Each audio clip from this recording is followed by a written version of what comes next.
তোমাদের সমস্ত জেক্সপো এবং ভোকলেটের স্টুডেন্ট যারা আমাদের এই how can I help you এর ভিডিও দেখো, আমার সাথে যাকে দেখতে পাচ্ছ সঙ্গীতা।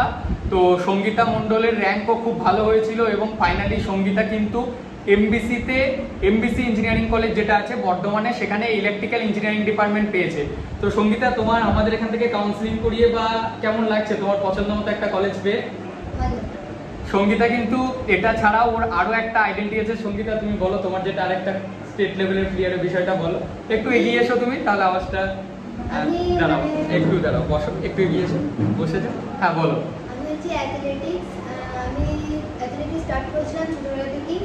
ওইখান থেকে আমাদের স্কুলের স্যার বলেছিল যে কোচিং আসতে। তারপর থেকে আমি বর্ধমান মোহনবাগান স্টেডিয়ামে প্র্যাকটিস করতাম।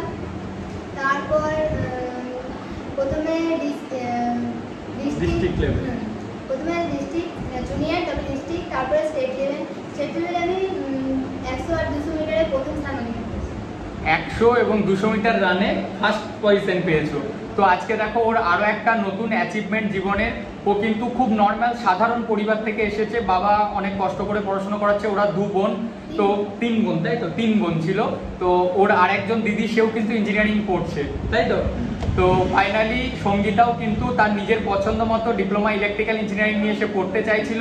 তো আমাদের এখান থেকে কাউন্সিলিং থেকে শুরু করে সমস্ত প্রসেস কমপ্লিট করিয়ে আজকে ফাইনালি সঙ্গীতা যে এমবিসি কলেজ, সেই এমবিসি কলেজে ইলেকট্রিক্যাল ইঞ্জিনিয়ারিং ডিপার্টমেন্টে ফার্স্ট রাউন্ডে সুযোগ পেল এবং ওর যা যা ডকুমেন্টেশন প্রসেস ছিল আমাদের এখান থেকে আজকে কমপ্লিট করা হলো। এরপর ও গিয়ে যে অ্যাডমিশন প্রসেস সেটা কমপ্লিট করবে। তো সঙ্গীতা, তোমার নতুন জীবনের জন্য অনেক শুভকামনা। তোমাকে ভালো করে পড়াশুনো করো, আর এর সাথে সাথে খেলাটা ভুলে গেলে চলবে না, খেলাটাও ভালো করে করতে হবে। তো সঙ্গীতার মতো আশা করছি তোমরাও যারা এই ভিডিওটি দেখছো, তোমাদের জীবনেরও একটা নতুন অধ্যায় শুরু হচ্ছে।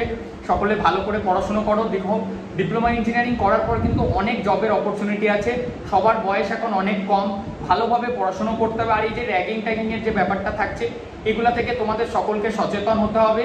কেউ ভয় পাবে না। Anti ragging certificate, anti ragging committee এবং কলেজের স্যাররাও তোমাদের পাশে থাকবেন, যাতে তোমাদের কোনো অসুবিধা না হয়। তোমরা শুধু পড়াশোনার দিকটা ভালো করে কমপ্লিট করো।